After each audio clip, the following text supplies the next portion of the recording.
안녕하십니까. 오늘도 성경 말씀을 중심으로 해서 대한민국에서 벌어지고 있는 일들에 대해서 말하길 원합니다.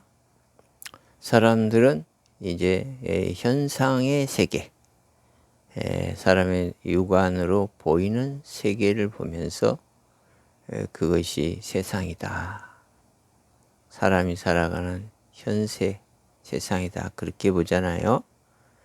그런데 진리를 알고 영적인 눈을 뜨면 또 다른 세계가 보입니다. 그 세계는 이제 정신적인 세계와 연관이 되어 있어서 정신의 새로운 그런 시각에서의 눈을 뜨게 돼요. 이제 영적인 눈을 떴다. 그렇게 이제 말할 수 있는데, 그런 눈에서 사람을 보면 사람의 현실의 현상과 그 영적인 어떤 오름의 세계의 차이를 이렇게 동시에 그것을 볼 수가 있어요. 현상과 이상을 동시에 볼 수가 있다. 그래서 영적인 것과 현실적인 것을 서로 이렇게 비교해 보면 영적인 것과 맞지 않는 현실의 모습을 바로 발견하게 되고, 그렇게 발견되면 그것을 개선할 수가 있어요. 이게 옳지 않구나.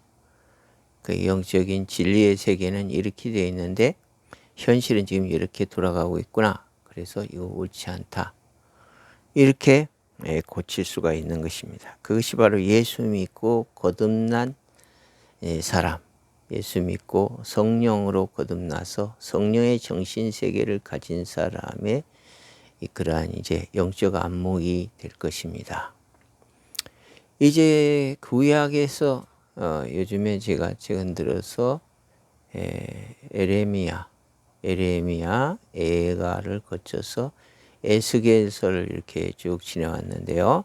그 성경 말씀들은 다 이스라엘 마지막 유다를 포로로 잡아간 여호야김 왕을 포로로 잡아간 바벨론 왕 느부갓네살 왕과 연관된 성경 말씀들입니다. 그 말씀에 이어서 이제 다니엘서도 마찬가지예요. 다니엘은 이제 그 꿈을 해석해 가지고 느부갓네살 왕이 꿈을 꿨는데 이상한 꿈을 꿨는데 그 나라의 그 제국의 나라의 수많은 이런 박사들 또는 무당들, 신접한 자들, 이런 자들이 그 꿈을 해몽하지 못해 가지고 한꺼번에 저거 다 필요 없는 것들이다 다 죽여버려라 그래 가지고, 그런 중에 다니엘이 그 꿈을 해석함으로 그의 현실과 미래를 얘기해 줘서 큰 상을 받고 귀히 여김을 받는 그런 일이 있었습니다. 그런데 다니엘도 이렇게 귀한 역사가 있었지만 그와 함께한 세 친구 사드락과 메삭과 아벳느고도 다니엘 못지않게 하나님을 바로 섬기며 늘 기도하는 사람이에요. 그 사람들도 현실을 보면서 이상을 볼 줄 아는 그런 안목을 가지고 있는 사람들이에요. 이제 어느 날 이게 느부갓네살 왕이 이제 국가가 커지고 큰 성취를 이루니까 이 타락한 육체 인식의 사람들은 자기가 큰 힘이 생기면요 반드시 어떤 데 그 정점에 어떠한 상황으로 그 결말을 향해 나아가냐면 자기를 신의 위치에 올려놓고 싶어 합니다. 신급으로 올리고 싶어 해요. 물론 크게 성치 않은 사람도 그래요. 그런 성향은 이제 타락한 모든 사람이 다 있지만, 그래도 힘이 크면 클수록 그 큰 힘을 이용해서 모든 사람을 압제하면서 내가 모든 사람보다 더 큰 사람이고 나는 하늘에까지 내 권세가 닿는 신이다. 이렇게 하려고 우상을 세운단 말이에요. 느부갓네살도 그렇게 큰 우상을 나라에 세웠어요. 그리고 시간을 정해놓고 시간만 되면 신호가 가면 모든 사람이 일제히 그 우상 앞에 절을 해야 된다. 절을 하지 않으면 다 죽는다. 뭐 이런 식으로 이제 공포를 했습니다. 정치적으로 그렇게 했지요. 그런데 사드락과 메삭과 아벳느고는 그 얘기를 다 알고 또 특별히 느부갓네살 왕에게 귀히 여기는 사람들이에요. 다니엘 친구들이니까. 그런데 그런 걸 다 알면서도 굳이 사람들 보는 데서 하나님께 예루살렘 방향을 향해서 하나님께 기도하는 이런 모습을 보임으로써 신고가 들어가서 잡혔습니다. 그러니까 느부갓네살 왕이 총애를 하니까 사드락 메삭 아벳느고야 너 왜 그랬냐? 지금이라도 신상하게 절만하면 내가 너 사면해주고 잘 해주겠다 이러니까 나는 그럴 수 없다. 나는 죽어도 그럴 수 없고 만약에 당신이 그렇게 하면 하나님이 구해주실 거고 하나님이 구해주지 않아도 그렇게 할 수 없다. 그러니까 그냥 분노가 일어나가지고 자기를 신급으로 올려놨는데 그걸 무시했다는 거죠. 그래가지고는 풀무불을 7배나 더 뜨겁게 해가지고 불 속에 걔들을 던져서 태워 죽이라. 이렇게 명령을 하게 됩니다. 근데 거기서 살아남아요. 여러분이 궁금하면 성경을 더 많이 찾아보시기 바랍니다. 중요한 것은요. 이 바벨론 왕 느부갓네살 왕의 모습이 우리 현실 정치에도 그대로 나타난다는 겁니다. 타락한 인식에서 이민성에서 자신을 높인단 말이에요. 하나님처럼 되려하고 남의 권리를 도둑질하고 사기치고 거짓말하고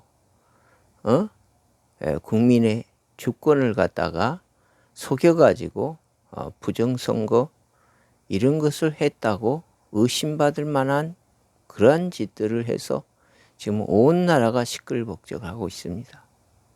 아니라고 막 우기고 막 그러지요. 그러나 국민들은 의심할 수밖에 없는 그런 많은 증거들이 나타나므로 의심하고 있습니다. 문제는요. 이 바벨론 느부갓네살 왕은 이 사드락과 메삭과 아벳느고를 처형하는 처형장에서 세 사람을 집어넣는데 결박한 세 사람을 집어넣는데 결박하지 않은 네 사람이 불 속에서 돌아다니는 걸 봤다는 거예요. 그래서 놀래가지고 저게 무슨 일이냐. 그리고 그 불 앞에 가서 사드락과 메삭과 아벳느고야 정말 살아계신 하나님 너희들을 지켜주더냐? 그리고 나와라 그러니까 나옵니다. 옷 하나도 타지 않고. 기적이죠. 그러고 나서 느부갓네살 왕이 하는 말이 있어요. 뭐냐? 누구든지 이 제국 안에서 사드락과 메삭과 아벳느고의 하나님을 설만히 말하는 자가 있다면, 설만하다 그것은 뭐냐면 깔보고 없이 여긴다. 교만하게 말하는 자가 있다면, 가볍게 여기고 이런 자가 있다면 그 몸을 쪼개버리겠다. 그렇게 전 제국에 공포를 합니다. 법률로. 그것은 뭐예요? 하나님을 바로 믿겠다는 거예요. 이와 같은 하나님이 없었다. 이는 분명히 하나님이다. 그러면서 그렇게 공포를 합니다. 문제는 우리 대한민국의 현실입니다. 우리 대한민국은 이제 현실 정치의 세계나 또는 교계나 하나님을 설만히 여긴다는 거예요. 그런 일을 계속하고 있어요. 그래서 나라가 이 모양 이 꼴이에요. 나쁜 짓 하면 현실에 사람은 속일 수 있어도 혹 속일 수 있어도 눈에 보이지는 않지만 살아계셔서 모든 사람들의 삶에서 하나님의 존재가 알려지고 설명되기를 원하시는 살아계신 하나님의 눈은 속일 수가 없거든. 그런데 그 하나님이 없는 것처럼 거짓말하고 계속해서 속인단 말이에요. 그러면 어떻게 되느냐? 느부갓네살 왕의 입을 빌려서 말을 하자면 그 사람을 느부갓네살 왕이 공포한 만약에 그게 바벨론에 그런 사람이 있었다면 그 사람은 몸이 쪼개진다는 겁니다. 처단이 될 수밖에 없다는 거예요. 그러므로 여러분, 하나님을 바로 섬기시기 바랍니다. 예수를 믿고 성령으로 거듭나서 성령의 인식을 가지고 자신 안에 또는 대한민국 안에 사람들 안에서 일어난 거짓의 정신체계로서의 거짓말, 그런 속임수를 바로 알고 여러분은 하나님이 원하시는 옳음의 그러한 이제 행위를 나타내시기를 바랍니다. 사드락과 메삭과 아벳느고처럼. 설사 내 현실에 날 도와주지 않을지라도 나는 하나님의 그러한 하나님을 배신할 수 없다. 여러분, 이러한 국민들이야말로 진정한 대한민국의 힘이고 애국의 모습입니다. 지금 잠실 올림픽 공원에서 이제 부정선거, 재선거, 당일 투표, 수개표, 이것을 외치는 우리 국민들, 특히 2030 청년들 너무 자랑스럽죠. 나는 그들이 사드락과 메삭과 아벳느고 같은 존재들이다. 대한민국의 그런 존재들이라고 생각합니다. 더욱더 수많은 사드락과 메삭과 아벳느고가 나와서 이 나라의 정치를 바로잡고 대한민국을 다시 세워내기를 소원합니다. 기도하겠습니다. 거룩하신 아버지, 오늘도 귀한 이렇게 사드락과 메삭과 아벳느고의 존재들을 알게 하시고 대한민국에 그와 같은 존재들이 있음을 감사를 드립니다. 그러나 그에 반해서 여전히 이제 우리 하나님을 설만히 여겨서 우리 하나님을 없이 여기고 하나님의 교회를 핍박하는 자들이 권세를 부리고 있습니다. 그러면 우리 하나님께서 그들을 속히 아버지 하나님 벌하셔서 그와 같은 행위를 멈추게 하여 주시옵소서. 예수님의 이름으로 기도 올리옵나이다. 아멘.